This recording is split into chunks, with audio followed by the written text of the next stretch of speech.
புனிதாமா. என்ன அம்மான்னு வாய் நிறைய முதலா கூப்பிட்டது நீதாண்டா. நீ வளர வளர நானும் உன் கூடயே தாண்டா கண்ணா வளர்ந்தேன்.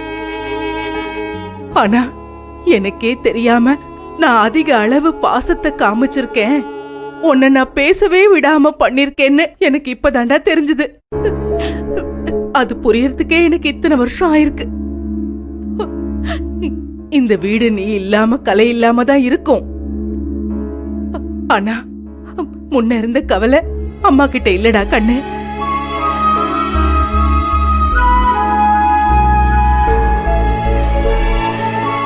என்ன அடிக்கடி புனிதா புனிதான்னு உன்னை அடிக்கடி இந்த ரூமுக்குள்ள வந்து நான் பார்த்துட்டு போவேன். போக போக அம்மாவுக்கு அதுவும் பழகிடும்டா. மரகதம், மரகதம், என்னம்மா அது?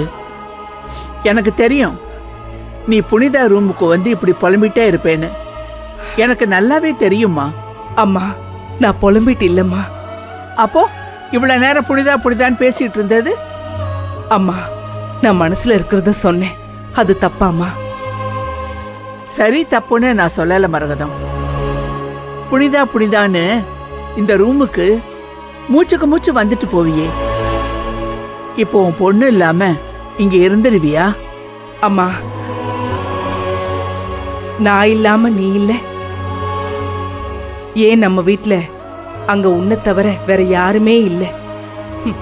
நீ இருக்க இல்ல, அதே மாதிரி நானும் இருப்பேம்மா. அம்மா இப்பதாம்மா நான் நிம்மதியாவே இருக்கேன். என் மனசுல இருந்த ஒரு பெரிய மலையை இறக்கி வச்ச மாதிரியான நிம்மதி இப்போ. அம்மா புனிதா இந்த வீட்டுல தானம்மா இருக்க மாட்டா. எனக்கு என் பொண்ணை பார்க்கணும்னு தோணுச்சுன்னா தோ இங்க தானம்மா இருக்கு அவ வீடு. நான் போய் அவளை அவ வீட்டுல பாத்துட்டு வருவேன். அங்கேயும் இல்லையா, அவளுக்கு அவ ஆபீஸ்க்கு நான் மதிய சாப்பாடு நம்ம வீட்டுல இருந்து அவளுக்கு பிடிச்சதெல்லாம் செஞ்சு கொண்டு போய் அவளை பார்த்துட்டு குடுத்துட்டு வர போறேன். மரகதம், நீ நல்லா தானம்மா இருக்க? உனக்கு உடம்புக்கு ஒண்ணும் இல்லையே?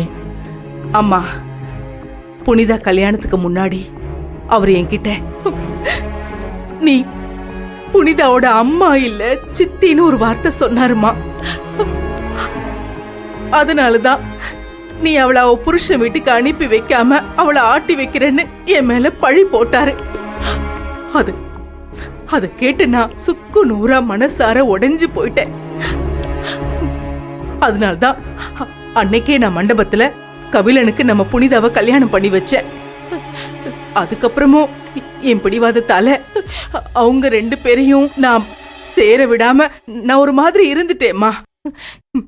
என் பொண்ணை நான் மாப்பிள்ளை வீட்டுல கொண்டு போய் விடும்போது நான் மனசார கொண்டு போய் விடுறேன்னு சொன்னப்போ என் வீட்டுக்கார முகத்துல இருந்த சந்தோஷத்தை பாத்தீங்கல்ல, அந்த நிமிஷமே நீ அவளுக்கு அம்மாதான்னு என்கிட்ட சொன்ன மாதிரி இருந்ததுமா. இதை விட எனக்கு வேற என்னம்மா வேணும்? அம்மா நிஜமா சொல்றேன், என் மனசு நிறைவா இருக்கு.